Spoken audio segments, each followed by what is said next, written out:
Hey everybody, welcome back to the channel. You know what time it is. It's time for Papa's Comic Books and Coffee. Well, let's see who decided to join us today. It's the Justice League of America, number 102 from 1972. 20 cents back then in 1972. This is written by Len Wein and Dick Dillon. Did see art. This is And One of Us Must Die is the title of this story. Okay, as usual, if you're interested in this book, it is available on my eBay webpage, papas-comic-books. Let's see what kind of damage we can do. All right, Justice League of America, including the monumental 100th anniversary. It was going to be a party at first, but the interdimensional summons of Dr. Fate had changed that. Now it was a manhunt, a desperate quest that has led the members of the Justice League and the Justice Society down the infinite corridors of time. The object of the search?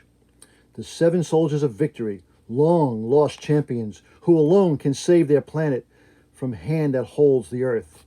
But the price of such success may prove to be terrible indeed. And one of us must die.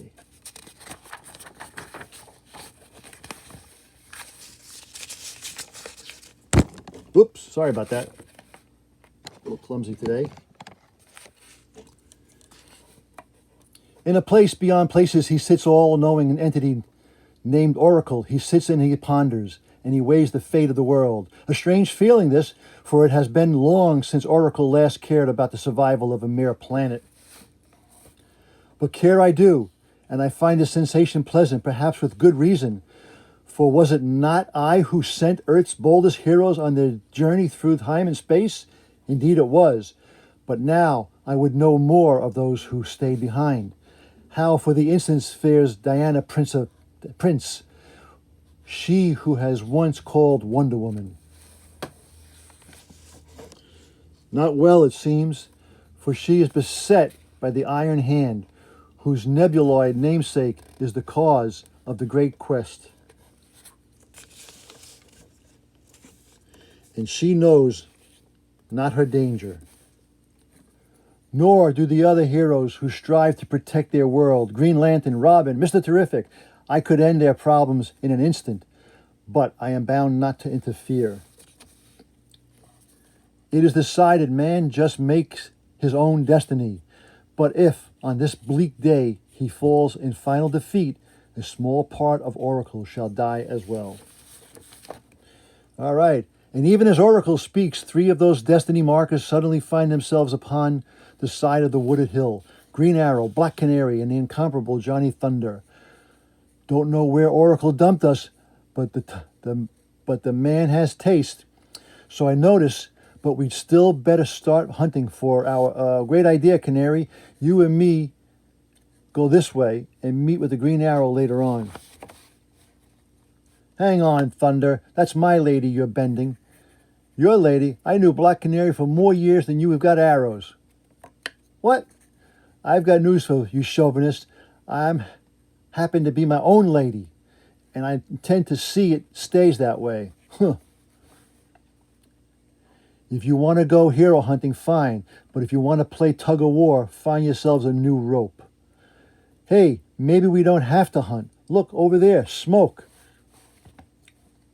Cautiously, the time-tossed trio follows the curling column of smoke until at last they come upon an Indian village? Well, at least we know where we are now. Somewhere on the North American plains. Only question left is, who are we searching for? Offhand, Green Arrow, I would say it was him. The vigilante, a prisoner, they're going to burn him at stake. Too bad this ain't the movies, or the cavalry would be coming to the rescue by now. The cavalry hasn't been invented yet, Bright Eyes, so I'm afraid our lonesome cowboy will just have to settle for us. Maybe not, G.A. I'll call my magic thunderbolt, and he can conjure up a cavalry for us. Say you? The mystic words spoken, Johnny Thunder awaits the almost instantaneous appearance of his supernatural servant. But after several long minutes, the thunderbolt didn't show. That's never happened before. There's a first time for everything, pal. He probably got as tired as you, as I have. Now, come on. We got us a cowboy to rescue. There's a faint rustle of the tree branches as the daring trio moves forward, and suddenly, we've been discovered. Really? I never would have guessed. The battle is short and not very sweet at all.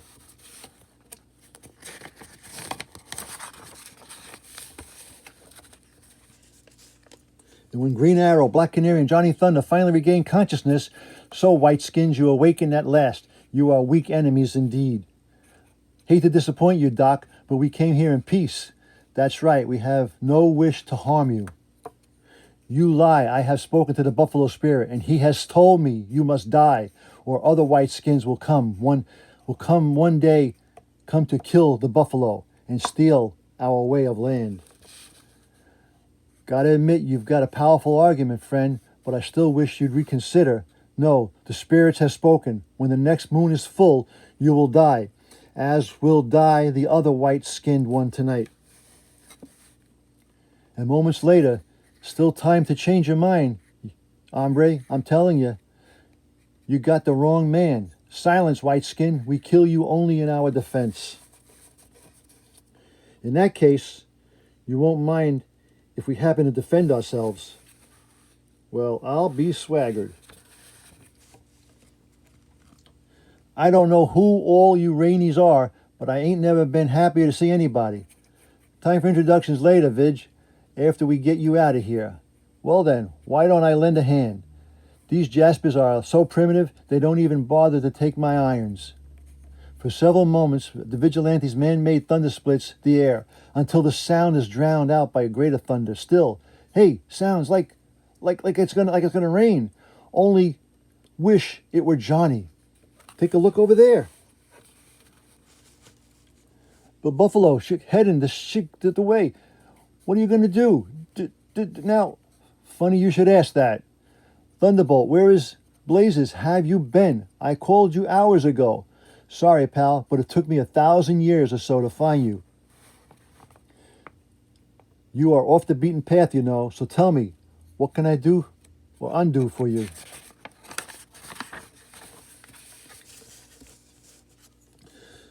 Those buffalo, you gotta stop them. Your wish is my command. As soon as you say those two little magic words, but I can't talk. That witch man magic dust has given me hiccups. Sorry, O ruler of the ridiculous. No password, no magic. Say you idiot, do you want those monsters to trample us into Cornmarsh? Do something. Them was the words, Chief. The bemused Thunderbolt studies the onrushing herd. Then, with a casual wave of his hand, he turns them into butterflies? You gotta be kidding. Look, I don't tell you how to run your business, do I? Besides, those bison will change back to normal when they calm down. Maybe so, but what are you going to do about them? That crew, I'll just smoke. We're fading away. Thunderbolt, is this your doing? Sorry, pretty lady, but I can't take credit for this one. Then it must be Oracle. Our mission here is finished, and he's bringing us home.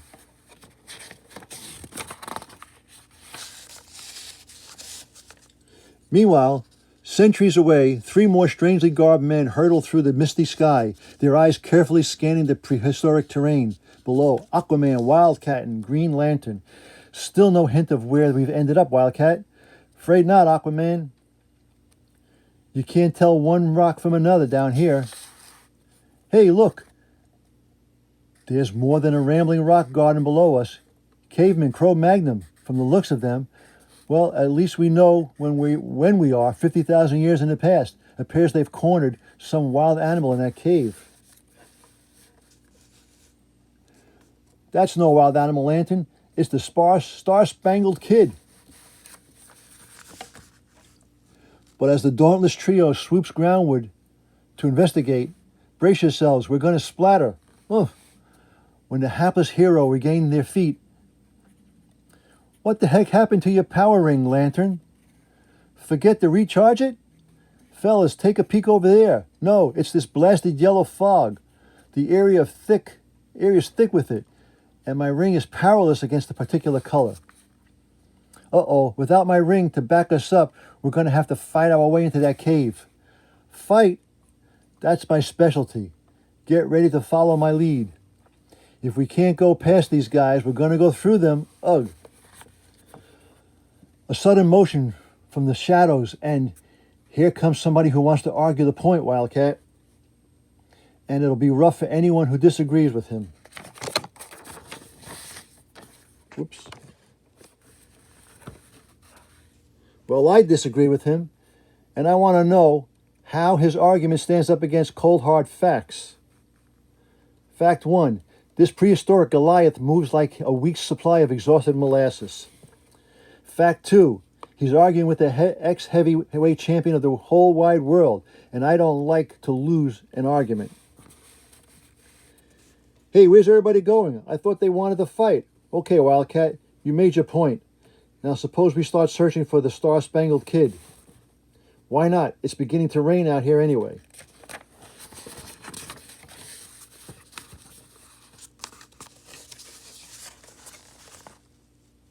I'm getting there. Moments later, within the great stone chamber. So that's how the kid managed the illusion? A primitive projector made of quartz and scrap metal? Ingenious, but where is the kid himself? Hiding in one of those side tunnels, I bet? You're probably right. The question is why? We can't find the answer to that when we find the Star-Spangled Kid. Checking the maze out could take forever. Let's each take a different tunnel and meet back here when we've made the rounds.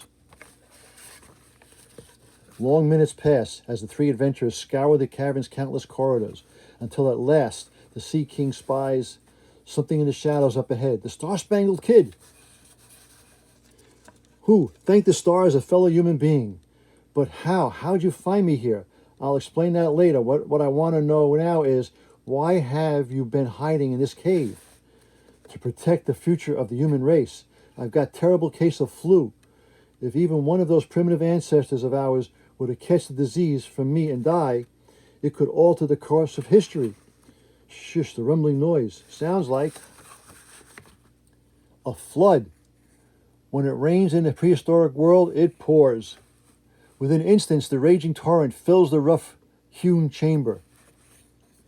The water's impact has knocked the kid colder than a penguin's nose.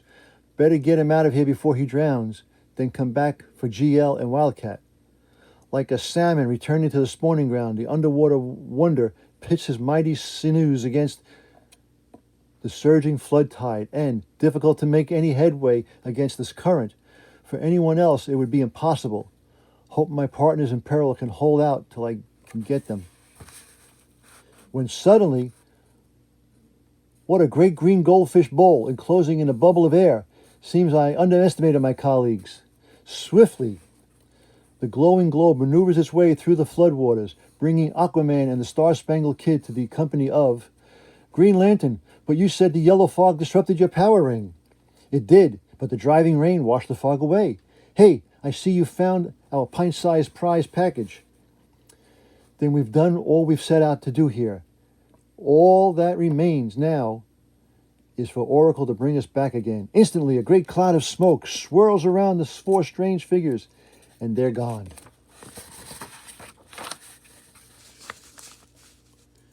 Let us adjust the curtain of time and space to focus on three more of the century-spanning searches as they step back into the plane of reality. Wow, that was quite a ride. Where did Oracle deposit us? My relativity sensors indicate we've landed on a small Mediterranean island, Zantania. Flash, Zantania the Magician, and the Red Tornado. In that case, it shouldn't take me more than a few seconds to check the island for our missing soldier. Wait here, I'll be right back. What, and missed all the fun? Hang on, Flash, we're coming with you. Sigma Terpek Repa. and a super speed scrutiny of the small isle reveals, look on that crest of the hill, the object of our quest.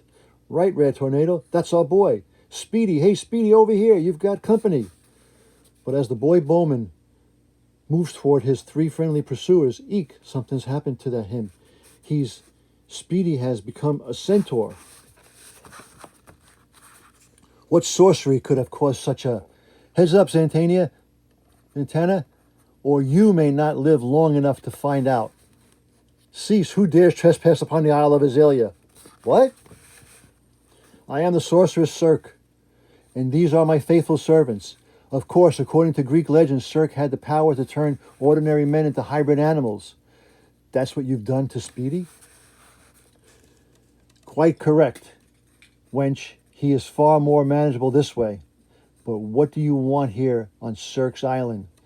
We have come for him, sorceress, the centaur who stands beside you. Return him to his normal state, and we'll leave you in peace. Certainly, spawn of Mercury, if you want your friend's companionship so deadly, you shall have it by joining him in his menagerie. Brace yourselves, group. She's planning on something tricky. Indeed, I am. I've enchanted the young bowman's shafts. Should an arrow so much as touch you, you shall become that which is most repugnant to you. She means it. Everyone scatters. Speedy can't hit us all.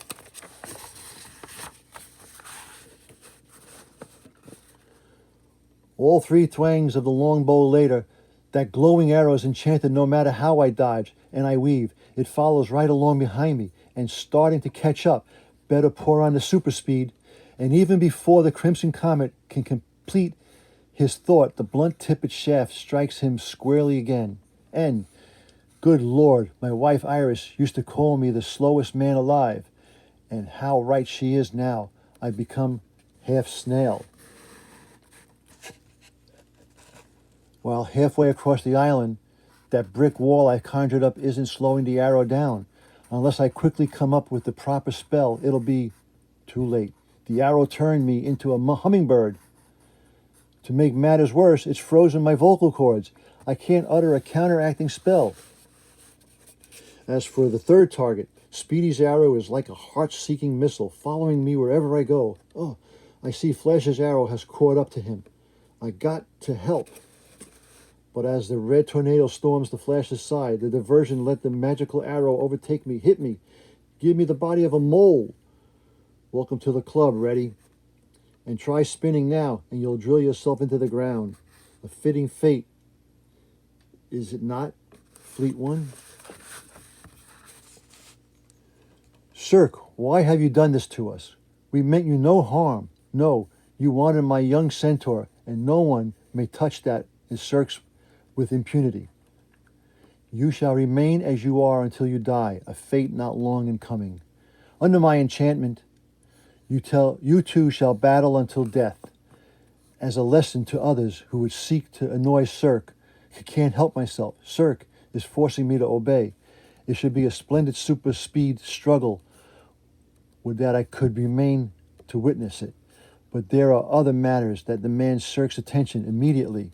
The sorceress gallops off to the distance, leaving behind two struggles, victims of her magic, and one almost forgotten in the heat of the moment. Gotta find a way to stop them before they kill each other. The winds they're creating are knocking me around like a ping pong ball. It should be a splendid surprise, super speed struggling.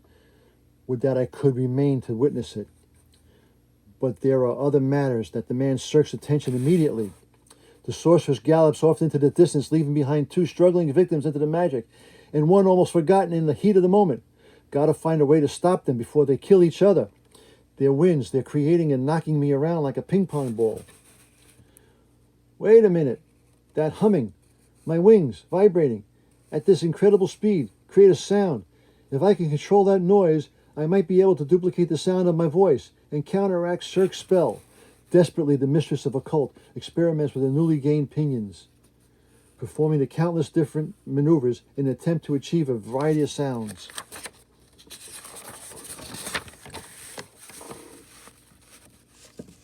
Until last, thank the stars it's working. Flash and Red Tornado are returning to normal. and Cirque's magic wears off his antenna herself. Thanks for the handy net, Flash. It's difficult staying aloft without wings. So I noticed, do me a favor, Zatanna. Next time you cancel an enchantment, make sure you're standing on the ground. Need I remind you we still have Speedy to rescue? I haven't forgotten, Tornado. In fact, I figured out how to do it. A short while later, in the gracious temple that is the island's sole structure, I've come back for my friend, Cirque, and this time I'm taking him. 'Tis you again, Scarlet One? You learn your lessons hard. For your insolence, I will turn you into a lowly earthworm. I wouldn't do that, sorceress. His wife wouldn't like it. And I'll take your wand. You're too dangerous to have a loaded weapon. Why say that, Cirque, when it's obviously is Eric Mozeb Zeloza? No, I cannot be. At Zatanna's command, Cirque becomes motionless, and almost instantly, where am I? What's happened? Who are you? It's a long story, Speedy. We'll fill you in later. Right now, we have to dispose of Cirque. I've taken care of that, Flash. Without her wand, she is powerless.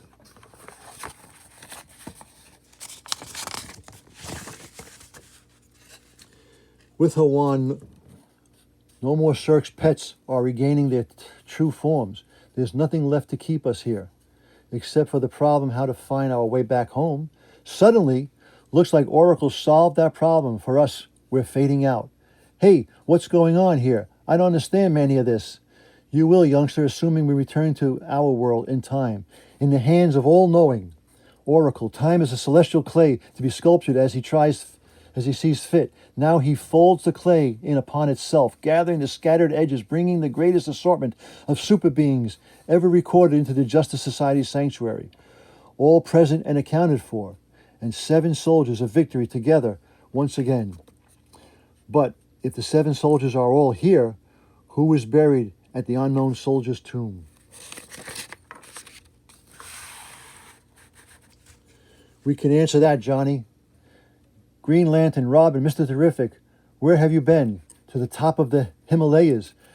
Where were we discovered? No, friend. Let me tell you, everyone, that what you found. The unknown soldier of victory is my aide and companion, Wing. It was he who died into the defeat of Nebula Man. And if there is any justice in the world, he was buried where he fell with honors. He was indeed Crimson Avenger. Holy men from a nearby temple witnessed the battle and laid your friend to rest when it was over. He was as brave a man as ever lived. You've a right to be proud of him. Nobody will live long enough to be proud unless we get to work rebuilding the weapon that Wing used to defeat the Nebula Man. You'll do nothing, friends, if you value your pretty lady's life. Who? Diana? And the Iron Hand, our old arch enemy. But that's Jasper's supposed to be dead. Not dead, Vigilante, merely damaged with an iron hand as proof. An iron hand that shall scatter Diana Prince all over the countryside. If anyone here is so foolish as to make a threatening move towards me, and in case you doubt my hand's power, please, you wouldn't. I think I'm going to faint. For an instant, the Iron Hand is distracted, and that instant is all Diana Wonder Woman Prince needs. My mechanical hand. You severed it. Consider yourself lucky. I could have done that to your neck.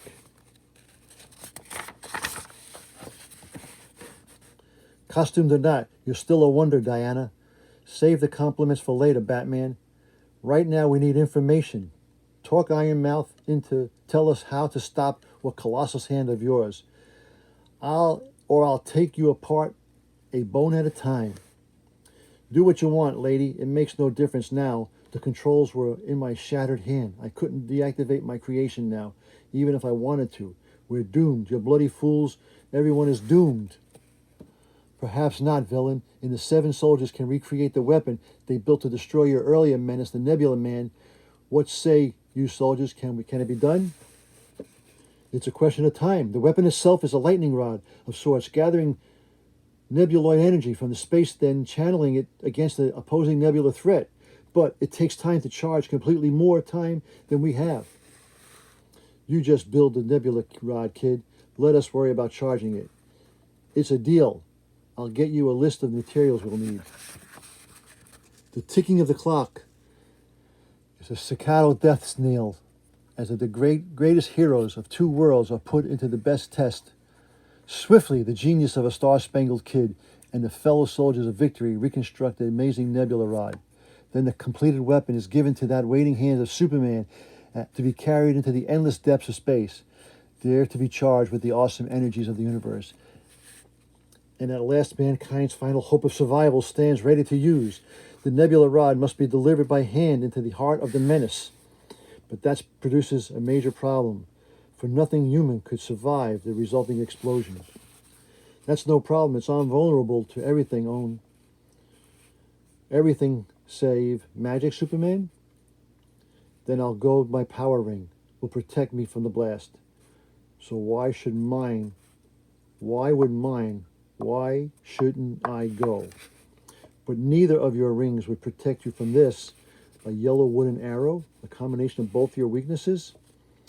Nor would Merlin's magic armor protect me from destruction. Then what exactly can we do?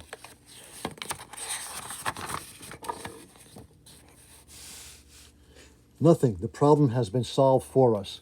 What? The nebula rod is gone, and so is the red tornado. Oh no, he couldn't have. But he did. He took the nebula rod and left this note in its place. What does it say, Batman? My friends, when you read this, it'll be too late to stop me. I have taken the nebula rod and gone to face my destiny alone. You said nothing human could do what must be done and survive. Then perhaps I have a better chance than most. An android is not human. If I perish, all that I will be lost is my circuitry and gears. If I am successful, I will see you all soon. If I am not, remember me, your friend Red Tornado. That's all it says. Maybe it's not too late. Maybe there's still time to help him. I'm afraid nothing can help him now, and the sounds of muffled weeping are lost amid the echoes of the blast.